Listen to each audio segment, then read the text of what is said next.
গাজায় যুদ্ধবিরতি, হামাসের হাত থেকে জিম্মি নাগরিকদের ফিরিয়ে আনা এবং সরকারের পদত্যাগ সহ বিভিন্ন দাবিতে এবার ইসরায়েলের প্রধানমন্ত্রী বেনিয়ামিন নেতানিয়াহুর বাড়ির সামনেই বিক্ষোভ করেছেন হাজার হাজার ইসরায়েলি। দেশটিতে বর্তমানে ক্ষমতাসীন সরকারের বিরুদ্ধে জোর আন্দোলন চলছে।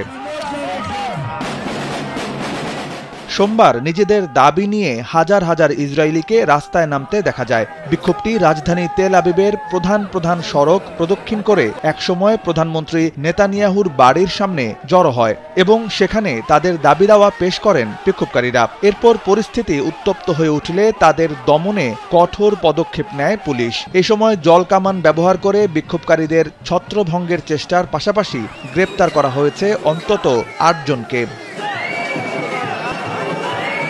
আমি রান্নায় মানহীন কোনো উপাদানের সাথে আপোষ করি না। নারী আর নানান আপোষহীন এক নাম। নিউ ইয়র্ক টাইমসের এক প্রতিবেদনে বলা হয়েছে, জেরুজালেমে প্রধানমন্ত্রী নেতানিয়াহুর বাড়ির সামনে সোমবার রাতেও গণবিক্ষোভ হয়েছে। 10 সহস্রাধিক ইসরায়েলি অবিলম্বে নতুন নির্বাচন সহ নানা দাবি আদায়ে এদিন রাস্তায় নেমে আসেন। তাদের দমনে শক্তি প্রয়োগ করছে আইন শৃঙ্খলা রক্ষাকারী বাহিনী। সে সময় পুলিশের সঙ্গে সংঘর্ষে একাধিক ইসরায়েলি আহত হয়েছেন। গাজায় চলমান আগ্রাসন নিয়ে নেতানিয়াহুর উপর চাপ রয়েছে আন্তর্জাতিক সম্প্রদায়ের। হামাসের সঙ্গে যুদ্ধবিরতির জন্য আলোচনা অব্যাহত রেখেছে প্রধান মিত্র ও অস্ত্রদাতা যুক্তরাষ্ট্রসহ বিভিন্ন দেশ। কিন্তু এসব চাপ ও আলোচনাকে অগ্রাহ্য করে গাজায় হামলা অব্যাহত রেখেছে নেতানিয়াহুর সরকার। সেই আগ্রাসনও যথাযথভাবে ব্যবস্থাপনা করতে না পারার অভিযোগ রয়েছে খোদ ইসরায়েলের নাগরিকদের মধ্যে।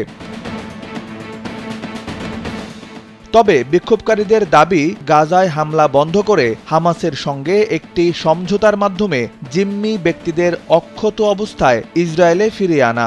তাদের বক্তব্য, যুদ্ধ চালিয়ে যাওয়ার মতো গোয়ার্তুমি জিম্মি ব্যক্তিদের নিরাপত্তাকে ক্ষতিগ্রস্ত করবে। ইতিমধ্যেই ইসরায়েলি বাহিনীর হামলায় বেশ কয়েকজন ইসরায়েলি জিম্মি নিহত হয়েছেন। এসব বিক্ষোভকারীদের অধিকাংশই হামাসের হাতে বন্দী জিম্মিদের পরিবার ও আত্মীয় স্বজন। গেল বছরের 7 অক্টোবর ইসরায়েলের সীমান্তে হামলা চালিয়ে 1200 জনকে হত্যা করেছিল গাজা উপত্যকা নিয়ন্ত্রণকারী রাজনৈতিক গোষ্ঠী হামাসের যোদ্ধারা। এ সময় 200 জনের বেশি ইসরায়েলিকে জিম্মি করে এনেছিল হামাস। এর জবাবে গত 8 মাস ধরে গাজায় অভিযান চালাচ্ছে ইসরায়েলের প্রতিরক্ষা বাহিনী। সেই অভিযানে এ পর্যন্ত নিহত হয়েছেন 37,600 জনেরও বেশি ফিলিস্তিনি, যাদের অধিকাংশই নারী ও শিশু। আহত হয়েছেন আরও 85,000-এরও বেশি মানুষ। টানা 8 মাস ধরে চলা ইসরায়েলি আক্রমণে খাদ্য, বিশুদ্ধ পানি এবং ওষুধের তীব্র ঘাটতিতে ভুগছে গাজার লাখ লাখ মানুষ। সাইফ বিন আইয়ুব, কালবেলা ডেস্ক।